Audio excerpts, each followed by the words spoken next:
Bueno, como ven empezamos a grabar, así que les pido por favor a todos que cierren los micrófonos, sobre todo por respeto a Mar, así está tranquila y puede hablar y no tenemos interrupciones. Y después vamos a, o sea, como siempre vamos a tener unos 45 minutos, 50 minutos para escuchar a Mar, vamos a intercambiar preguntas e ideas entre Mar y yo, y después vamos a abrir, el que desea puede hacer levantar la mano y hacer la pregunta directamente, pueden ir escribiendo en el chat, yo lo voy a ir leyendo y la voy diciendo, orientando a Mar, y bueno, es para disfrutar de una charla entre colegas, como así le he invitado a Mar, libre y gratuita para todos, y bueno, y espero que disfruten como yo sé que Mar puede hacer las cosas, así que tengo la suerte de haberla visto. Bueno, y varias veces hemos intentado Mar, y por distintas ocupaciones, tanto de Mar como Mar es multifacética, como van a escuchar después, y además es sumamente divertida y carismática, y es un gusto tenerla aquí entre nosotros, y bueno, estoy muy contenta realmente, Mar. Y por otro lado les pido disculpas porque hubo un problema en el servidor, antes que me olvide, hubo un problema en el servidor de Wix hoy, que es la plataforma donde yo tengo todo organizado, y mandó un correo con otros títulos, salieron dobles, no sé qué pasó, así que el que recibió más de un correo les pido de antemano disculpas, no fue la intención, pero bueno, importante que vayan a estar presentes hoy con nosotros. Bueno, Mar, buenas tardes. Buenas tardes, Marcela, ¿qué tal? Buenas noches desde donde nos estén viendo, y bueno, tenemos gente que quiere entrar de Japón, así que vas a también gente de Japón, te vas a la otra orilla, Mar. Bueno, para los que no la conocen todavía quizás a Mar, Mar es Galindo Merino, licenciada en Filología Hispánica y doctora en Lingüística Aplicada por la Universidad de Alicante. Completó su formación en Pensilvania, en Estados Unidos, especializándose en lingüística aplicada a la adquisición de segundas lenguas. Se ha formado en la enseñanza de español en el Instituto Cervantes y ha impartido clases de L y cursos de formación en más de 20 países. Me consta, he estado en parte de sus talleres. Ha publicado diversos artículos, capítulos de libros y reseñas sobre enseñanzas de idioma y lingüística aplicada en español. Recibió el premio Acele de investigación por su tesis doctoral, fruto de la cual en su libro La lengua materna en el aula de L 2012, galardonado como el premio joven de investigación de AESLA en 2013. Junto con la doctora María Menéndez Sando, ha coordinado el Atlas de L, también editora en este caso en el libro que vamos a tratar hoy, Geolingüística de la enseñanza del español en el mundo de L en 2017, el Atlas de L como he dicho. Ha dirigido el proyecto de investigación sobre L y deporte, y habitualmente participa en medios de comunicación como especialista deportiva, y yo la sigo y soy fan, no entiendo cuál es su equipo, pero yo la sigo si ya está contenta y si festeja si han ganado. Desde 2007 es profesora de Lingüística General en la Universidad de Alicante, ha sido investigadora visitante en Francia, en Colombia, Estados Unidos, en la Universidad de Cambridge, en Inglaterra, hace muy poquito, ¿no? Mar fue la última. Este mismo año, sí. El último. Esta primavera. Esta primavera. Bueno, por otro lado, ¿qué puedo decir? Como he dicho, es carismática, divertida, le gusta cantar, le gusta animar grupos, es amiga y es compañera, que eso para mí es fundamental, y desde el principio, con esa sonrisa que ustedes ven, aceptó estar aquí presente. Bueno, yo les quiero contar un secretito. Cuando leí el título y vi que Mar estaba presentando, Mar o también María, han empezado a presentar el libro, dado ya empezada a nivel editorial un poco a promocionar, a dar a conocer esta obra. A mí me interesaba leerla, me interesaba verla más que nada por el valor afectivo, por el valor emocional o el significado que tienen muchas palabras dentro del área que yo trabajo, que es la lengua de herencia. Y entonces por ahí me vine, bueno, habrá algún punto que tiene que ver, decir lingüística del amor, ¿a dónde va el amor? Por el amor de familia, el amor no solo de pareja, sino el amor de familia, pensé. Y así fue que me interesé y le dije a Mar, ¿por qué no vienes y nos presentas la lingüística del amor, de la pasión a la palabra? Y además porque las quiero a las dos, la quiero a María y te quiero a vos, y siempre, quiero decir siempre, y lo quiero que lo sepan públicamente, que me he dirigido a cualquiera de las dos por cualquier tontería, así sea, ayúdenme a arreglar algo que no me sale, siempre estuvieron presentes. Así que bueno, yo quiero darle todo el espacio a ella y voy a cambiar la pantalla para que Mar nos presente su libro. Y la primera cuestión que entonces que me planteé, que las relaciones, ustedes pusieron sexoafectivas, se construyen a través de las palabras. Nos quiere saber, somos muy analfabetos, ustedes investigaron mucho en esto, ¿no? ¿Cómo nace esa frase? Podemos hablar del libro, pero ¿cómo nace esa frase? A ver, Mar. ¿Cómo nace esa frase? Bueno, en primer lugar, Marcela, muchísimas gracias por esta presentación tan cariñosa que me ha gustado mucho, sobre todo por lo que dice también de ti, ¿no? Que, de lo generosa que eres y lo cariñosa que eres con los colegas ofreciéndonos este espacio, no solo a María y a mí para hablar de nuestro libro, sino también para todos los colegas que están conectados y promover estas redes virtuales de aprendizaje y esta comunidad. Así que muchísimas gracias, Marcela, por eso sabes que es hacer, como digo, venir y hablar de mi libro. Y lo que estabas comentando, ¿no? De que cómo las relaciones amorosas se construyen a través de las palabras. Evidentemente, las relaciones sexoafectivas, amorosas, eróticas, tienen muchos componentes. Es súper importante, muy, muy importante. Y todos recordamos, por ejemplo, las palabras o la forma cariñosa con la que se dirigen a nosotros las personas que más queremos, ¿no? Todos en la familia pues tenemos como un apelativo especial, ¿no? O una forma especial por la cual se dirigen a nosotros nuestros padres, nuestros hermanos, nuestras parejas, y eso dice mucho de cómo son las relaciones. Y si tú a una persona que has conocido empiezas a cambiar tu lenguaje y a hablarle de una manera mucho más afectiva, eso por supuesto tiene un impacto en la relación. Entonces a María le interesaba mucho ver, rascar un poco en ese campo, ¿no? Porque como tú bien sabes, pues en la lingüística hay muchísimas cosas que investigar y María y yo queríamos buscar un tema que fuera como, ostras, es que si estuviera este libro me lo compraría, ¿no? La lingüística del amor, algo que indague, pues eso, cómo se construyen las palabras del amor o el amor a través de las palabras, cómo es en distintas culturas, qué componentes lingüísticos tiene el amor, ¿no? ¿Cómo es el amor fonéticamente o morfológicamente o sintácticamente? Todo ese tipo de cuestiones son las que nos interesaban, ¿no? Y esto surgió hace poco más de un año, un día que entré al despacho de mi compañera María, que está justo enfrente del mío en la Universidad de Alicante. Como siempre hablamos de mil historias, pues le dije, María, pues no te he dicho, pero desde hace mucho tiempo tengo la idea de escribir un libro que sea sobre la lingüística del amor. Digo, porque es un tema que me encantaría. Y María fue como, María tiene un problema muy grande, que es que a María no le puedes decir me gusta hacer esto, porque María lo hace. Entonces, si quieres que algo se haga, cuenta con la ingente de ejecutar proyectos.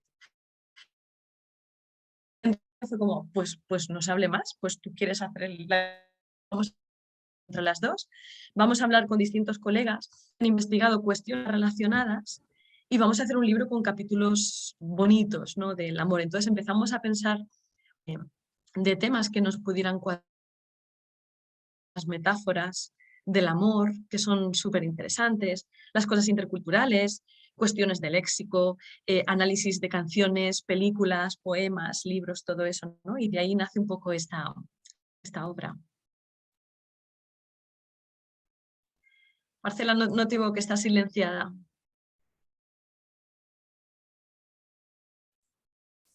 Ahora sí. A ver, espera un segundo que tengo una persona que necesito poner en... Ahí está. Listo. Muy bien. A ver, Mar. Bueno, un poco... Espera, ¿por qué no me cambia esto? Vamos a hacer otra vez. Hola. ¿Tenemos algún tipo no sé si tu conexión a la mía, Mar, esperemos que aguante todo el sistema. Un poco entraste ahí ya en lo que lo que me planteé, digamos, cómo nació, lo tenemos, por qué nació un poco también. En ese recorrido que eligieron, han puesto, a ver, sinceran, a ver si, ¿cuánto nos puedes contar? Yo te dejo, ¿eh? No me hace falta que me cuentes todos los secretos. ¿Cuánto tiene de vivencia personal? ¿Cuánto tiene de jugarse en eso de relaciones de ustedes propiamente como editoras dentro del libro? Y cuánto piensan que no, que tuvieron que abrirse demasiado porque tenían que abrirse, digamos, porque había mucho para decir acá? Pues hay mucho. Evidentemente el prompt del libro sí que nace de experiencias personales. Uno echa la vista atrás a relaciones que ha tenido y en esas relaciones se crea un lenguaje, una forma de llamarte, de denominarte. Y de hecho tenemos un capítulo específico sobre ese tema que ha escrito Mara Abad, que es una divulgadora lingüista, periodista muy conocida, y hay un capítulo específico sobre van trayendo palabras a ese, de modo que a veces hay referencias entre las parejas que solo esas dos personas entienden, ¿no? A lo mejor una frase que alguien dijo y ellos luego han incorporado, o una palabra con un sentido inesperado, solamente entienden ellos. Y cuando una relación se acaba, ese lenguaje desaparece, ¿no? Entonces yo sí que recuerdo, por ejemplo, otras parejas, pues los apelativos que tenían cariñosos para mí, la forma de hablar, esos lenguajes secretos. Y luego así, a nivel más de curiosidad, pues por ejemplo yo he sido usuaria de Tinder cuando vivía en Nueva York y ahí el tema de Tinder, claro, se basa mucho, las primeras interacciones es todo lenguaje escrito.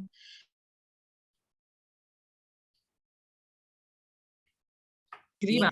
Entonces María con otra compañera hicieron un estudio de cómo es esa comunicación. Lanzaron una encuesta muy grande a chicos y chicas que fueran de parejas heterosexuales, se fijaban a la hora de emparejarse, aunque fuera por una relación muy fugaz, ¿no? Pero qué cosas les llamaban en lo... Y entonces tiene uno de esos capítulos, María Méndez, junto con otra compañera, Esther Linares, sobre el estudio que hicieron a partir de Tinder, que yo ahí, por ejemplo, sí que me veo muy reflejada porque he sido usuaria de Tinder, ¿no? Pues, por ejemplo, a las chicas, cómo les chirrían mucho las faltas de ortografía, mucho más que a ellos. Cómo en la comunicación, por ejemplo, al iniciar la conversación, mujer y hola guapa, pues hola guapa, ¿qué tal? Esa no es una buena manera de iniciar una conversación con una mujer en Tinder, ¿no? De acuerdo con los resultados de las compañeras. Pero algo más personalizado como, pues hola Marcela, ¿qué tal? ¿Cómo estás? He visto en tu biodata, pues eso, que estás viviendo en Israel, ¿qué tal es la vida por allí? Algo más personalizado que mencione tu nombre, pues ya se percibe como, pues como un interés más genuino que no más allá del hola guapa, ¿qué tal? ¿No? Pues ese tipo Bueno, de cosas, ¿no? Miraron también qué adjetivos les gustaban a ellos y a ellas que se pusieran en la descripción, ¿no? Y como, por ejemplo, los chicos valoraban mucho que ellas pusieran que son sinceras, que son divertidas. Toda esa parte es interesante, ¿no? Porque el cortejo, digamos, tiene muchas formas y en el siglo XXI la interacción escrita es primordial. Cómo te entra una persona a través de una red social, pues puede determinar si es personas cortejos. Tenemos un capítulo muy interesante lenguaje no verbal, comunicación multimodal, porque cuando alguien te gusta, el lenguaje ha sido no verbal mucho antes de iniciarse una interacción verbal. Si alguien te gusta, esa persona te ha entrado por los ojos, ¿no? Ha habido un intercambio de miradas, un contacto visual, un flip.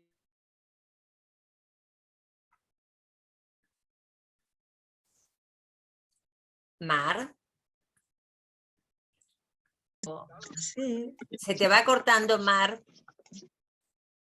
Ay, vaya, Dice que lo tiene muy siento. baja la red. Sí. ¿Ustedes se escuchan? No A tenemos ver, cable. ¿escuchan bien? Emilia, Es que, ¿escuchan bien? Sí, sí, ¿Se escucha bien? Bueno, seguimos entonces, Mar, no hay problema. bueno, que por supuesto de lo que yo voy contando, esto es un tema que da tanto de sí como para enlazar con vivencias personales, con experiencias, que por favor que la gente no se corte a la hora de escribir en el chat, comentar, preguntar, contar ejemplos, vivencias, etcétera, ¿no? Porque es muy interesante. No, aparte me parece súper interesante lo que está diciendo. Ay, se oye alguien Por de fondo favor, cierre por el ahí. micrófono. A ver quién está. Iniciar. Un momento, ya estoy contigo, Mar, estoy Gracias, cerrando gracias Marcela. micrófonos. Sí, Cerrando micrófonos, ahí está. A mí me pareció súper interesante, por ejemplo, cuando leía el capítulo del Tinder, porque está muy lejos, ¿no es cierto?, de lo que fue mi época, de lo que ustedes están hablando, y entonces nos sentamos a hablar con mi hijo de cómo me había casado, y encima 2 veces sin tener teléfono inteligente, y sin siquiera tener teléfono en mi casa. Entonces fue toda una discusión de cuáles eran las palabras que usábamos por el teléfono público que teníamos en el almacén del barrio, y cuáles son las palabras que ellos utilizan y cuáles son los objetos y además el uso de los emoticones y todo ese tipo de como incluso empieza el libro, ¿no? Cuando explicas que esa pareja se conocía solamente, o sea, descubrieron que era pareja porque los dos utilizaban la misma imagen. Entonces, me voy al prólogo entonces, Mar, vamos que nos fuimos para adelante, para atrás, me voy al prólogo. Okay. En el prólogo a mí me despertaste la curiosidad con el cuestionario de 36 preguntas. sí. Me encantaría hacerlo, el de Arturo Aro, me encantaría hacerlo. Y es de Ese estudio 1997, es que de mi súper época. interesante. Sí, súper interesante. El prólogo del libro, que hemos llamado prolegómenos, intentando buscar un doble sentido quizás sexual, yo empiezo contando de dónde viene, o sea, qué relación hay entre el lenguaje y el amor. Y cuento 2 anécdotas que es a lo que se refería Marcela, ¿no? La primera es de un periodista que contaba en una columna suya en El País que descubrió que 2 amigos suyos eran pareja porque los dos utilizaban el mismo emoticono al final de las conversaciones. Y era un emoticono como muy particular y le sorprendió que 2 personas diferentes usaran ese mismo y al final a partir de ahí se dio cuenta, ¿no? Y fue como el lenguaje se va contagiando a las parejas. Y luego, lo que ha comentado Marcela es un estudio que se hizo en una universidad de Nueva York hace unos años, a ver si encuentro aquí Acá la dice referencia, sí, en el 1997. año, Sí. sí, en el año 97, Arthur Aron era un profesor de psicología en Nueva York. Él estaba haciendo un experimento psicológico y necesitaba crear un poco de intimidad en su laboratorio entre personas que no se conocían. Entonces diseñó 36 preguntas para que las personas participantes en el experimento conversaran entre ellos y se conocieran un poco mejor. Y entonces algunos de esos participantes, a raíz de esas 36 preguntas, hablar durante más de 45 minutos, se enamoraron. Y él empezó a pensar si podía haber algo en esas preguntas que empezaban pues de cosas muy sencillas a cosas más profundas, ¿no? Pues desde qué cosas te gusta hacer hasta a quién te llevarías a una isla desierta, cuál es el mayor de tus miedos, cuestiones de ese estilo, ¿no? Y se dio cuenta de que la gente que compartía esas charlas se enamoraba. Y era muy interesante ver el poder que tiene el lenguaje para construir esas relaciones. Y a partir de ese experimento, otra profesora se enteró años después de que existía este cuestionario de 36 preguntas y quiso hacer la prueba con un compañero de trabajo al que conocía un poco de vista, pero no había nada más entre ellos, ¿no? Y entonces quedaron, ella llevaba el cuestionario, empezaron a hacer las preguntas y tal, y terminaron enamorándose también. Entonces, a mí eso me despertó muchísima curiosidad, como qué hay en el lenguaje de suscitar el amor, ¿no? Hay un vínculo muy, muy fuerte, ¿no? Entre sentirte atraída por alguien y las cosas de las que hablas con esa persona y cómo hablas. Y tenemos varios estudios que hay, por ejemplo, de minicitas, ¿no? Este speed dating que hacen, por ejemplo, en Estados Unidos, ¿no? Que tú vas a una fiesta y tienes como 5 minutos para hablar con una persona diferente. Exacto, Y sí. de ahí a veces salen parejas. Pues vieron que las parejas que salían habían acabado acomodando las estructuras gramaticales del uno al otro. Es decir, habían empezado a hablar y al final de la conversación terminaban todos más o menos utilizando las mismas estructuras gramaticales. Que me pareció una cosa como fascinante, ¿no? De que si que la química que salta con alguien es también una química lingüística, ¿sí? Y me pareció que, pues que eso merecía como mínimo un libro. Lo que nos ha pasado a María y a mí es que se nos han quedado muchísimas cosas en el tintero y estamos, de hecho, pensando que deberíamos hacer una segunda parte.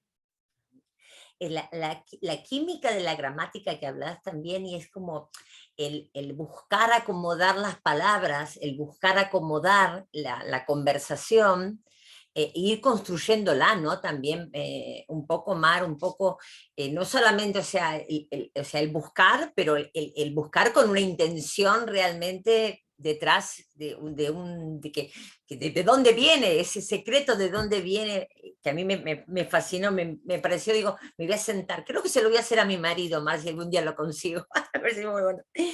Y lo que dijiste de que quedó más allá de lo que habían pensado, entonces buscaron a diferentes profesionales, y a mí eso me pareció muy, muy generoso. O sea, no nos sentamos solamente en lingüística, que es lo que conocemos, no nos sentamos solamente en ese análisis Sí, parece que... gramatical, e incluso, si me permitís, hasta la metáfora, porque con Reyes muchas veces hemos escuchado, y está presentado, bueno, la hemos escuchado otras veces hablar a Reyes de la metáfora, pero en este caso incorporaron, además de la lingüística, de expertos como Reyes o ustedes dos mismas, incorporaron personas que vienen de la psicología o que vienen de la prensa, el periodismo, ¿no? Y entonces un poco ese recorrido que, como decís, desde el enamoramiento hasta el engaño, el desengaño, y me encantó el concepto de la estafa. La estafa amorosa, sí, sí. Tenemos un capítulo de Sheila Queralt, que es lingüista forense, yo diría que es la lingüista forense más conocida de España, porque es muy mediática, tiene una empresa de laboratorio forense, tiene varios libros, participa en medios de comunicación y entonces teníamos clarísimo que queríamos hablar con ella, porque ella como experta lingüista ha participado en distintos juicios que son estafas, es decir, sobre todo mujeres que han sido estafadas por hombres que han conocido online, que han fingido ellos enamorarse de ellas, las han engatusado y las han estafado para conseguir dinero, ¿no? Que es una cosa que quizá nos suena un poco lejana, como algo que no, que ¿cómo te dejas tú engañar por alguien a quien has conocido online que te dice que te quiere mucho, ¿no? Pero hay toda una serie de tácticas para engatusar a estas víctimas, ¿no? Con estas estafas. Hay muchos más casos de los que parece, hasta el punto de que ella acaba de publicar un libro, ¿no? Sobre la estafa amorosa y tiene un capítulo en nuestro libro, ¿no? Que el capítulo Sí, se sí. llama Cuando el amor es una estafa. Bueno, Y, y es muy curioso, ¿no? Porque estos estafadores, las tácticas que utilizan es contarte una historia que mezcla elementos de realidad con elementos que ellos se inventan. Entonces, te pueden dar datos reales, pues mira, soy un hombre, tengo no sé cuántos años tal, pero luego viene la parte de dar un poco de pena, ¿no? Pues es que estoy viudo y tengo 4 hijos y la verdad pues es que, mira, criarlos yo solo pues es muy duro, me siento muy solo y la verdad es que cuando hablo contigo, Marcela, pues la verdad es que me siento muy bien acompañado, siempre estoy todo el día pensando en el momento de hablar contigo, me encantaría tenerte aquí cerca, tal, porque fíjate lo mal que lo estoy pasando y en el trabajo pues me va a regular y una mujer tan fantástica como tú, pues es que tenerla más cerca, pues sería mi vida maravillosa. Cuéntame un poco más de ti, Marcela, a ver quién eres, dónde vives, en qué trabajas, dame todos tus datos. te Es compré, más o menos, me compraste. es más o menos así, es más o menos así. Es un proceso lento, pero mezcla eso, historias con las que tú puedes empatizar rápidamente Y luego tácticas para sacarte información personal que luego estos estafadores puedan utilizar a su favor. Y luego, claro, un enamoramiento fortísimo, ¿no? Y me encantaría ir a verte, pero es que fíjate, en el trabajo estoy fatal, si me puedes mandar un poco de dinero, pues por ahí compro el billete y voy a verte. Y claro, pues muchas de estas mujeres han mandado dinero que han perdido. Y entonces Sheila lo que hace es, a partir de las conversaciones, intentar sacar datos para trazar el perfil de quién es el estafador. Es una cosa muy, muy interesante, ¿no? Pero es increíble, claro, qué tácticas lingüísticas hay para engatusarte, ¿no? Para hacer que te enamores de alguien, aunque sea con estos fines.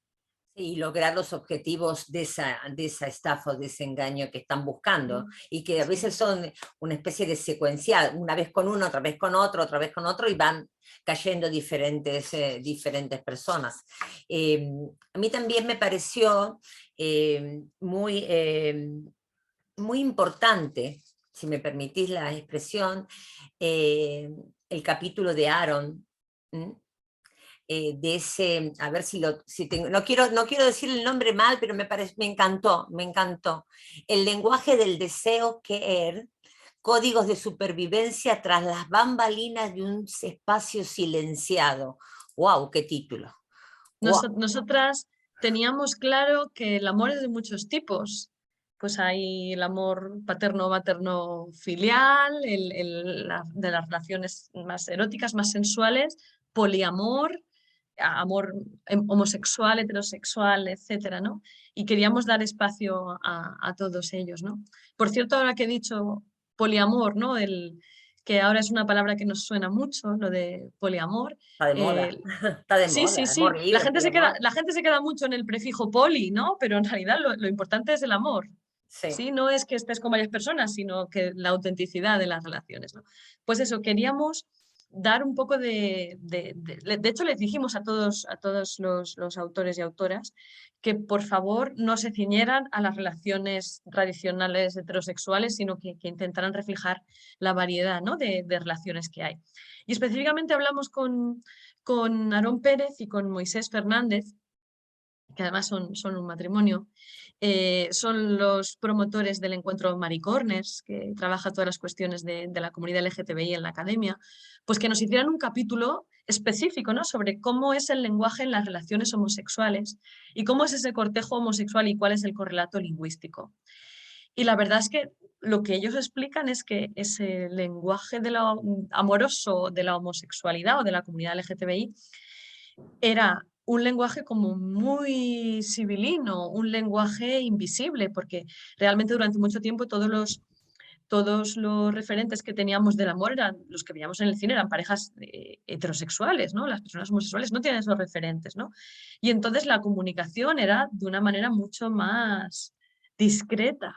Entonces ellos cuentan, pues primero explican toda esa situación, ¿no? de lo que es lo que ha sido para muchas generaciones crecer sin esos referentes de amor homosexual. Y luego cuentan todas esas cuestiones de tipo lingüístico que tienen que ver mucho con el lenguaje no verbal, de cómo te miras, cómo te tocas, por dónde te rozas cuando te cruzas con alguien así, ¿no? Y ellos incluso hablan de los espacios del cruising y, y cuentan muchas historias pues, de este lenguaje de las relaciones queer, y yo siempre pongo el ejemplo que a mí es una de las cosas que aprendí en el libro y que me sorprendió. Hablaban de un código de pañuelos que se puso de moda en los años 70 y que todavía hoy pervive, y que tenían los homosexuales con pañuelos de colores que se ponían en el bolsillo de atrás, en el pantalón. Entonces, en función del color del pañuelo y del bolsillo en el que tú te lo pusieras, eso significaba una cosa u otra. Os voy a buscar el capítulo en el que esto aparece y os voy a leer un poco Ah, este página código 91, de página colores. Sí, 91. sí, aquí lo tengo. Me pareció una cosa interesantísima lo de los colores, ¿no? Dice, si te ponías un pañuelo de color amarillo asomando de tu bolsillo izquierdo, estabas indicando al resto de personas que conocían el código que estabas interesado en practicar la lluvia dorada. Si por el contrario ese mismo pañuelo amarillo te lo ponías en el bolsillo derecho, señalabas tu interés en recibir lluvia dorada. Si este pañuelo era de azul claro y lo tenías en el bolsillo izquierdo, estabas buscando recibir sexo oral. Si te lo ponías en el bolsillo derecho, estabas ofreciéndote a practicarlo, ¿no? Y así pues toda una serie de cuestiones que, claro, para mí eran pues un mundo nuevo, una ventana nueva que realmente lo que te muestra es el poder de la comunicación humana, ¿no? De que incluso salvando todos los obstáculos de vivir una relación que durante mucho tiempo ha sido censurada, la comunicación es capaz de encontrar sus recovecos y llegar a producirse. Y me parece un capítulo muy interesante en ese sentido. Luego también hablan pues, más recientemente de la comunicación en las pantallas, de las aplicaciones específicas que hay o incluso de los emoticonos que utilizan específicamente en ese ámbito.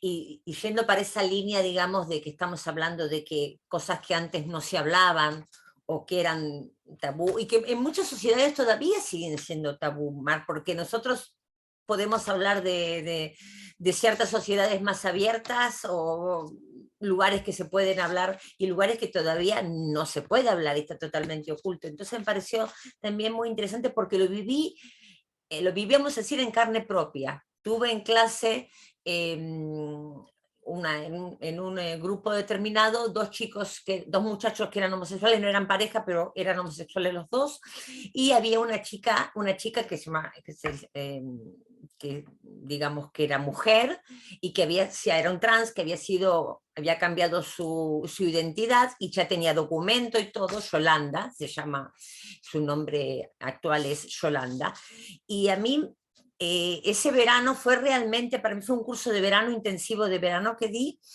y para mí fue un golpe, un mazazo para aprender cómo tratar, si bien estaba acostumbrada y tenía ciertas, digamos, había tenido en diferentes clases, el tener a todos juntos, eran personas que digamos que tenían de una familia clásica, tener trans en la clase, tener gente homosexual, tenía un médico en la clase, era todo así, y a mí me pareció sumamente importante que trataran eso del respeto hacia la persona, cómo tratar el amor o cómo tratar el vocabulario, el léxico, tanto sea, bueno, gestual o como estás hablando en palabras, con este tipo de colectivo también. Sí, sí. De hecho, tenemos un capítulo sobre el amor y la transexualidad sí. que ha escrito Artemis López, y una de las cosas en las que hace mucho hincapié es en el tema de las preguntas indiscretas que las personas trans suelen encontrarse, ¿no?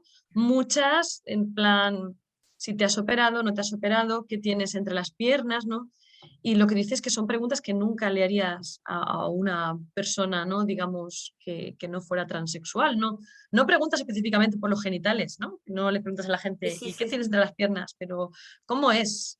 ¿No? ¿Te lo has operado o no te lo has operado? Y que eso son preguntas muy invasivas que no pueden producirse porque son de mala educación, ¿no? Atentan un poco contra la intimidad y que por mucho que una persona tenga curiosidad, tiene que ser respetuosa, ¿no? Y entonces cuenta muchas situaciones de ese tipo de preguntas indiscretas a las que suelen verse sometidos. Y lo que cuenta es que en las relaciones más íntimas con las personas transexuales suele darse una especie de pacto de cómo llamar a cada parte del cuerpo, ¿no? El lenguaje es muy importante y luego cada uno puede hablar de su cuerpo pues con palabras muy específicas, ¿no? Entonces que no tengamos miedo de preguntar muy respetuosamente, siempre que nos planteemos si esas preguntas se las haríamos a una persona cis, ¿no? No transexual, y que no tengamos miedo eso de, pues eso, de demostrar los sentimientos afectivos, pero siempre desde el respeto, planteándonos si ese tipo de preguntas indiscretas se las haríamos a otro tipo de personas. Sí. No sé hasta qué punto se las haríamos. O sea, que hasta qué punto la gente se va a meter con con ciertas cuestiones íntimas, como estás hablando, y si no pasa a veces un poco a veces yo sentía cuando me preguntaban, bueno, cómo me llevaba con la clase, que ha salido la conversación, como una especie perdón la expresión, Mar, de morbo. Es decir, de saber cosas yo no se le hubiera preguntado a otra persona, digamos, vamos a decir, que no tuviera una situación de cambio de identidad como tiene Yolanda en este caso. Dentro de esos cambios que hubo en la sociedad, a mí también me pareció muy, quizás porque tengo todavía un adolescente que está saliendo ya de la adolescencia, ¿no? Pero el tema de los adolescentes, ¿no? Del manejo del lenguaje amoroso y la forma de comunicarse que tienen los adolescentes hoy por hoy, y cómo se ve reflejado en los medios que ellos manejan, porque ellos viven en los medios, mucho más que nosotros quizás. Entonces, me pareció muy interesante que tocaran también ese punto, o sea, que no fuéramos solo los adultos los que estábamos, sino que también, como sabes que me gustan, los chicos y los adolescentes, como también eso lo pudieron llegar a Sí, enfocar, sí. ¿no? Dentro del libro. De hecho, tenemos un capítulo que han hecho un par de traductoras, que son Carla Botella de la Universidad de Alicante y Mar Ojea de la Universidad de Córdoba. Un capítulo maravilloso en el que hablan del amor y las relaciones sexuales en las series. Y entonces se remontan a esas series que pues nosotras veíamos de jóvenes en los años 80 en la tele, en los 80 y los 90, ¿no? Pues desde aquella mítica de aquellos maravillosos años, que incluso estaba ambientada en los 70, a las de Sensación de Vivir, etcétera. Cómo esas series con las que nosotras hemos crecido no tienen nada que ver con las series actuales de los jóvenes. Y lo que hacen es un estudio de las palabras de las series de adolescentes que hoy en día se pueden ver en plataformas como Netflix, ¿no? Y analizan específicamente series como Yo Nunca, Euphoria, Sex Education, Sí. y hacen una recopilación de las palabras que aparecen en las series para hablar de sexo, de relaciones, etc. Y es impresionante la cantidad de palabras que aparecen explícitamente para hablar de sexo, de prácticas sexuales, de partes del cuerpo, que en nuestra época nunca habríamos escuchado en televisión de ninguna de las maneras y que, claro, cumplen un rol muy importante, ¿no? Porque los medios de comunicación tienen un impacto brutal. Por un lado intentan reflejar la realidad, pero por otro lado la modifican también. Entonces, para los jóvenes hoy en día eso es un referente, este tipo de series, o en España la serie Élite. Y ese capítulo es muy interesante, pues como tú dices, Marcela, para ver cómo hemos avanzado, cómo en nuestra época de juventud, cuando hablábamos del amor y las relaciones, no utilizábamos toda esa variedad de palabras para prácticas sexuales, para cosas que hacerle, maneras de tocar, etcétera, y apelativos que hoy en día se producen con una normalidad que a la gente, digamos que ya tenemos cierta edad, pues cuando ves esas series de adolescentes te llama mucho la atención, ¿no? De hecho, una de esas series, la de Sex Education, la primera escena es una pareja de adolescentes hablando en plata, pegando un polvo. Y una situación muy curiosa en la que pues están el chico y la chica y él hace como que eyacula, pero no eyacula y entonces se ponen a discutir. O sea, una cosa que nunca habríamos visto en una serie de hace tiempo, ¿no? Y que da una idea de cómo están cambiando las relaciones entre los adolescentes. Esos son el reflejo y esos son los referentes para ellos. No, además me parece válido, primero, bueno, el capítulo, por supuesto, desde ya, pero también que podamos observarlo, ese trabajo. Sabes que sigo las series, sabes que hago mucho trabajo con las series de las plataformas de ocio, me interesa muchísimo ver todo lo que tienen detrás a nivel lingüístico, ¿no? Pero al margen de eso, me parece que también, como quizás como madre lo veo más que como profesora, cómo puede ayudar a los chicos, a los adolescentes de hoy en día también a poner en palabras o tratar de explicar dentro de su ambiente cosas que nosotros los adultos o los padres no estamos preparados muchas veces como para escucharlos o qué tenemos que responder o qué ellos tienen que, cuál sería la forma de comunicación. Me parece muy válido y que lo hayan analizado. Y te comento que Sex Education me pasó algo muy interesante, porque cuando hago cada tanto, bueno, me van diciendo los estudiantes cuáles son las series que fueron viendo, como para que yo vea un poco dónde están mis estudiantes adultos, ¿no? Adultos, ¿ok? De 60 plus, 65 plus. Me están diciendo, ay, sí, porque empecé a mirar tal serie que me gustó, y de repente vino al plató de los comentarios esta serie. Y yo lo que menos y la ven con subtítulos en español, o la ponen doblada en español, muchas veces. Entonces digo, ok, ¿qué hay acá? ¿Por qué a los adultos también les interesa esta serie que supuestamente el target o el público que tenía definido era otro y no mi público de clase, digamos, no mi grupo de alumnos? Así que me pareció muy interesante eso que hicieron. De hecho, voy a utilizar parte del capítulo para los cursos de conversación cuando volvamos, si me permitís. Así que Sí.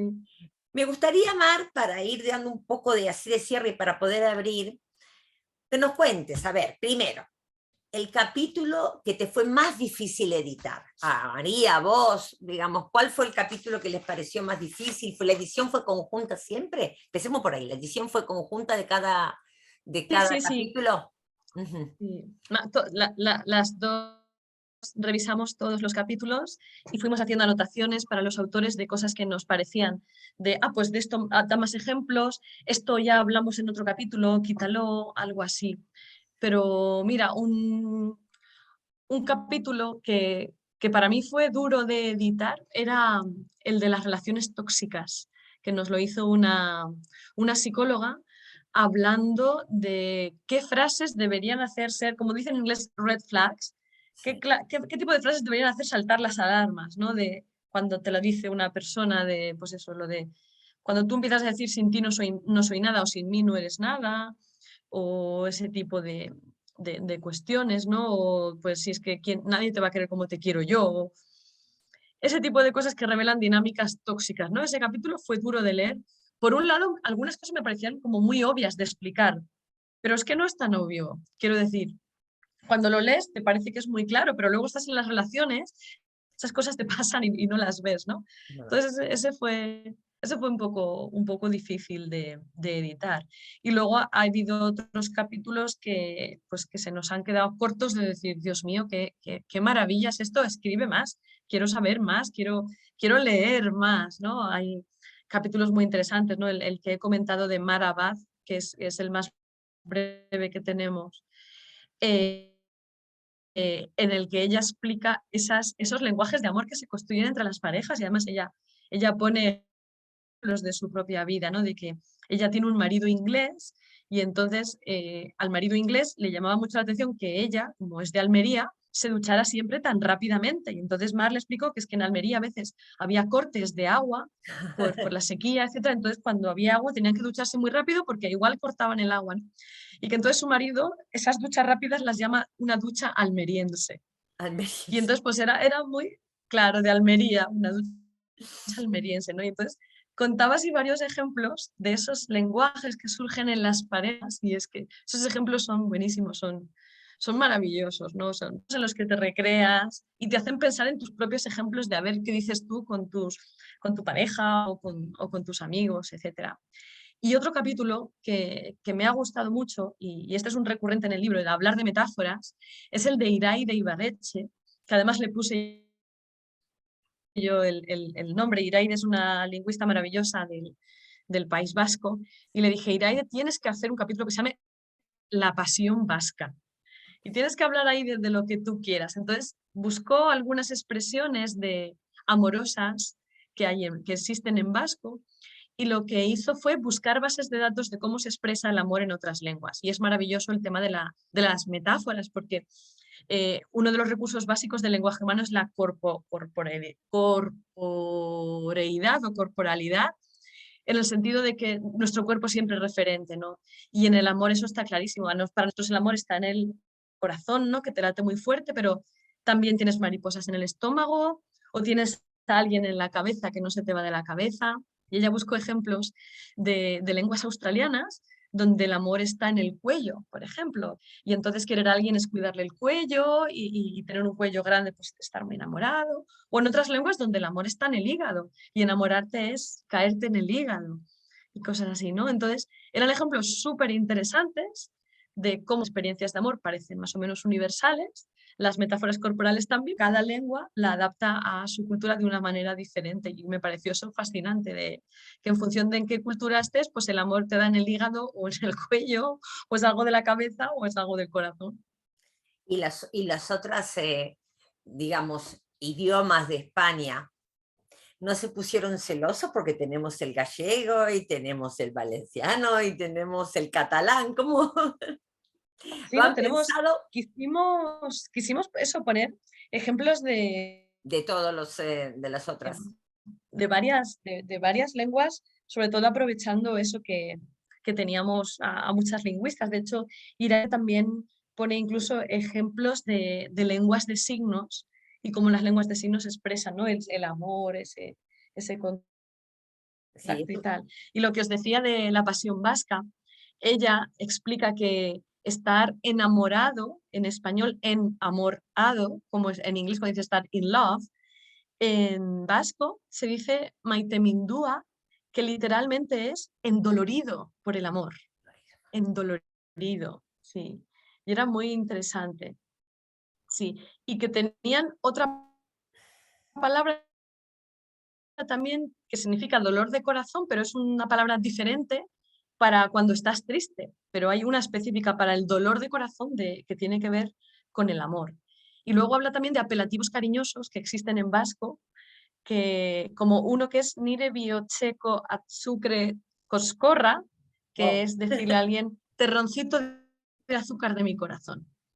Me pareció que era una cosa muy graciosa, ¿no? Dice, otros en inglés dicen honey, dice en vasco decimos terroncito de azúcar de corazón, y ha encontrado que en montenegrino, en esa lengua, niño se le dice conserva de fresas salvajes.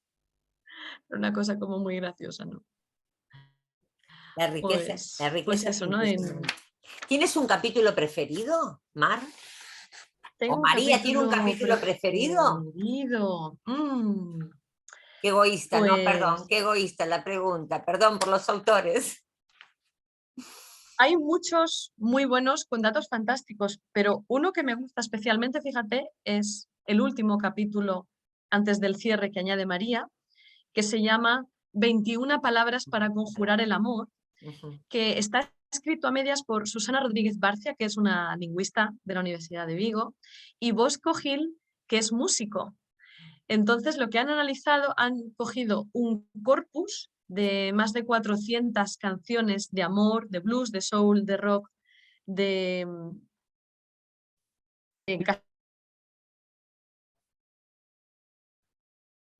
estadísticamente para ver cuáles son las 21 palabras más frecuentes en las canciones de amor. Entonces es un capítulo maravilloso porque te habla de distintas canciones y te entresaca esas 21 palabras más frecuentes en las canciones de amor. Y me parece un capítulo maravilloso, ¿no? Porque mezcla la parte de investigación estadística, de trabajar con un corpus, de seleccionar las canciones, de algo que fuera como representativo, ¿no? Trabajan eso en inglés y sí, a lo largo de 70 años, canciones de amor explícitamente, de pop, rock y soul que estuvieran escritas en inglés, publicadas entre 1950 y 2020 y presentes en listados como el de Billboard, en Spotify, etcétera, ¿no? Y a partir de ahí, pues encuentran cuáles son las palabras más frecuentes. La palabra más frecuente es love, para sorpresa de nadie, y explican ahí pues cómo aparecen muchas canciones, ¿no? Como la de All You Need Is Love, de los Beatles, etc. Y luego hablan de otras palabras que aparecen mucho en esas canciones de amor, como baby, girl, o time, day, y lo importante que es, ¿no? Hay palabras, obviamente, del cuerpo, como heart, el corazón, los ojos, eso, mente también, mind, you were always on my mind. Hoy no tengo mucha voz porque estuve cantando ayer, pero sí, y me parece que es un capítulo muy bonito para cerrar el libro, ese, más allá del final que le pone María, ¿no? El Como cerrar cigarrito con de canciones después. de amor, sí, El cerrar con cigarrito. canciones de amor y un poco de historia de la música me parece un capítulo maravilloso. A mí me quedé pensando cuando leí lo del cierre de María, ¿no? El cigarrito de después. Como yo no fumo, pero me quedé pensando, ¿no? Yo no fumo, así que nunca fumé, pero me quedé pensando en cuántas, de repente me vinieron a la mente cuántas escenas de las películas, de las series, como que después digo, bueno, yo nunca lo viví, pero acá lo voy a leer a ver lo que puso María con todo esto, ¿no? Y así como un resumen un poco de un nuevo análisis, ¿no? De los diferentes, un análisis, por decir análisis, o una especie de breves comentarios que quiso detallar sobre los diferentes capítulos, ¿no? Pero a mí me encantó que usaran el concepto de Celestina y la casamentera. ¿Y son casamenteras, chicas? Un poco sí, he de Un poco decir que así. sí, Sí, he de sí, las decir que dos. sí. Las dos. Sí, sí, sí. He de decir que sí, que a veces hacemos así reuniones, cenas con amigos, a ver, pues este amigo tuyo que parece que pega con esta amiga o este amigo tal, sí, un poco sí. He O de sea que decir que sí. se crearon una compañía de Tinder ustedes, privada, directamente. Uy, qué va. Pero sí, sí, un poco sí, sí, a veces, la verdad que sí.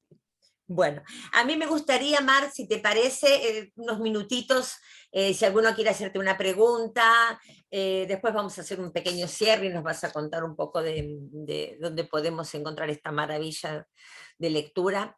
Y bueno, y abro micrófonos para el que quiera preguntar. En el chat no veo ninguna pregunta, excepto que me dijeron que me congele lo lamento. Bueno, muchos no pierden de no verme, pero no importa. Si alguno quiere preguntar algo, alguna quiere preguntar algo, levantar la mano, están invitados, no tengan vergüenza, no tengan...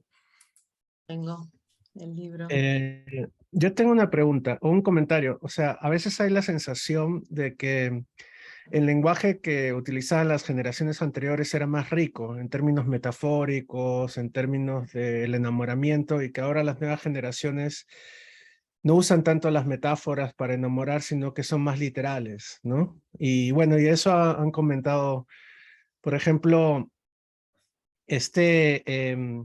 productor de música urbana que se llama El Chombo, lo sigo en sus canales de YouTube, y él comenta que las canciones anteriores había todo un cortejo, ¿no? De Camilo Sesto o incluso, bueno, Rafael y tantos, y ahora la música urbana tiene una limitación en la forma como muestra los sentimientos entre, bueno, los seres humanos. Ese sería como un comentario, pregunta.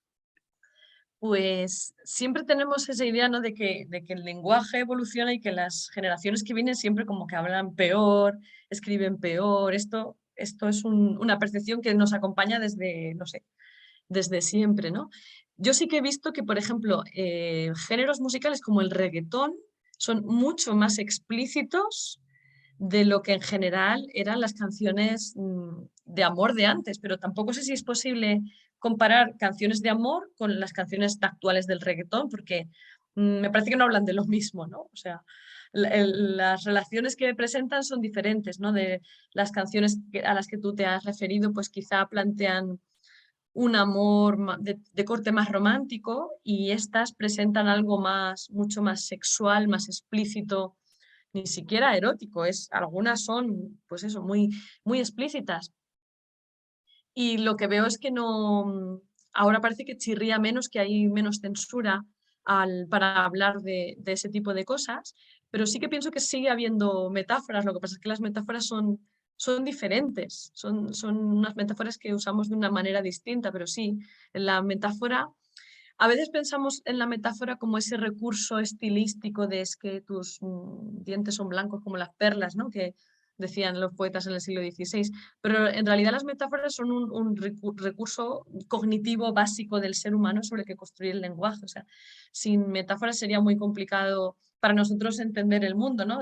Empezando por las experiencias corporales, como decía, y hay cosas que si no las sabemos decir con metáforas es que es muy difícil de transmitir. Entonces, simplemente creo que los jóvenes tienen otro tipo de metáforas, pero lo que sí han aportado ellos es ser mucho más explícitos. Y eso en el capítulo que hay sobre el lenguaje de las series que hemos visto es impresionante. Pero tenemos otro capítulo además de una traductora muy, muy conocida en España, que es Sherazade Surya, que ella es experta en traducción romántica de novelas románticas y eróticas.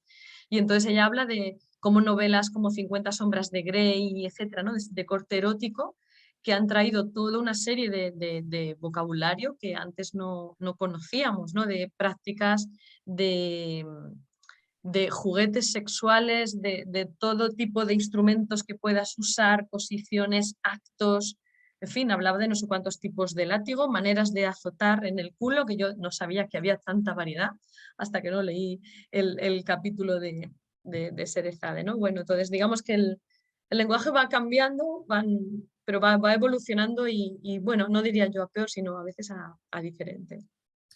Gracias, gracias, Mar. ¿Alguna pregunta? Pueden poner en el chat si no quieren abrir cámara también, por supuesto, están invitadísimos a escribirnos en el chat si quieren hacer algún comentario para María, para Mar. Yo con respecto a las canciones, Mar, me quedé pensando en lo que dijiste, es como te digo, como veo varias diferentes análisis de diferentes series, muchas veces la canción de fondo, la canción que acompaña esa serie que vemos, ¿no? O la música, digamos, priorizan la música como que es muy moderna y de repente no un reggaetón, sino ni hip hop, y después hay otra versión más que no me acuerdo ahora, como que los chicos... se me fue el nombre ahora del ritmo, que decís, bueno, acá no hablan de amor para nada. Y cuando te sentás y lees la letra de la canción, están hablando de amor, de otra forma.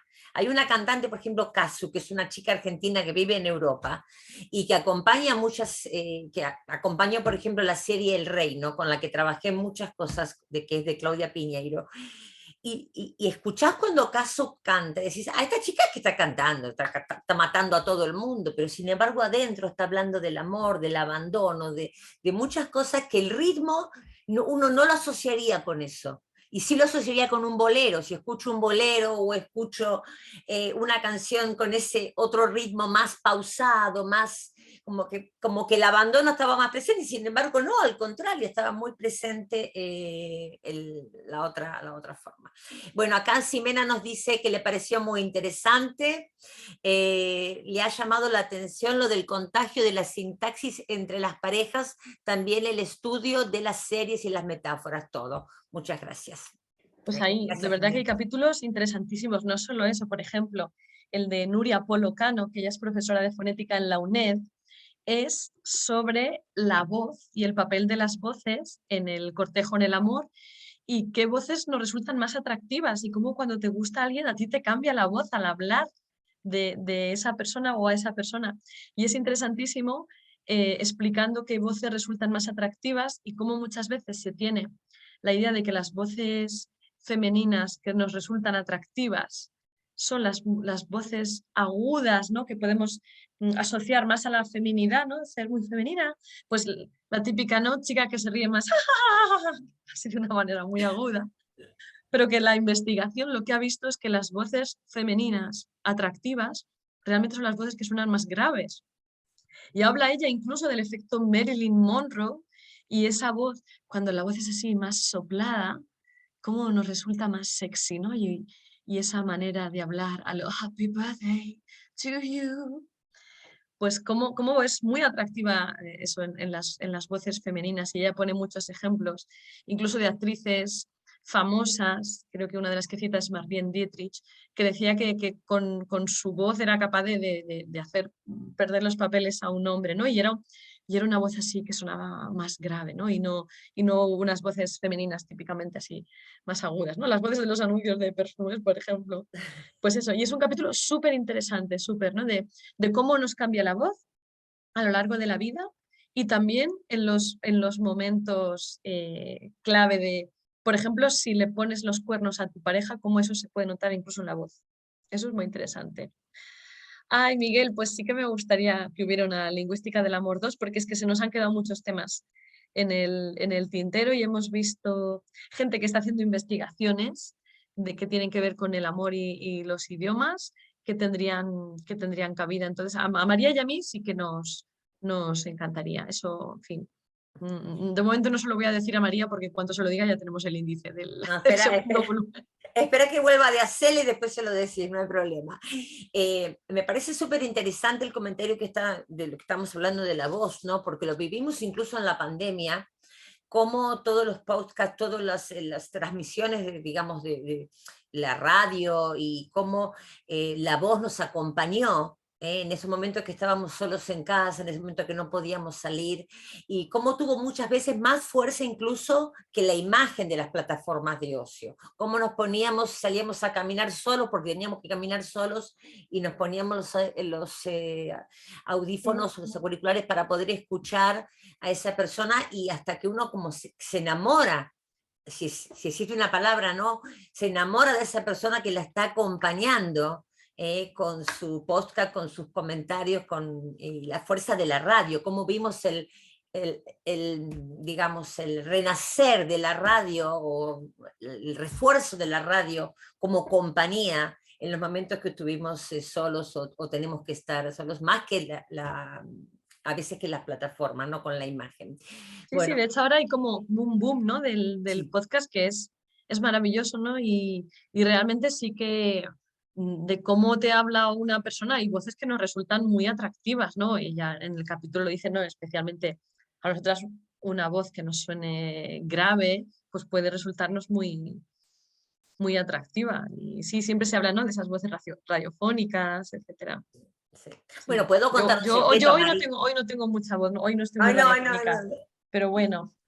Bueno, Mar, ¿nos quieres contar un poco cómo podemos Sí, encontrar el libro? Cómo, el libro es de la editorial Pie de Página, que tienen aquí su logo, y entonces en la página web, en piedepagina.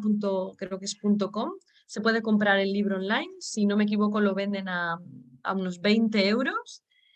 Y eso es muy fácilmente asequible. El libro está publicado este año y es Pie de Página, la editorial, y se vende también en las principales librerías. Lo que yo sé es de España, por ejemplo, en la Casa del Libro es posible comprarlo, el Corte Inglés, etcétera.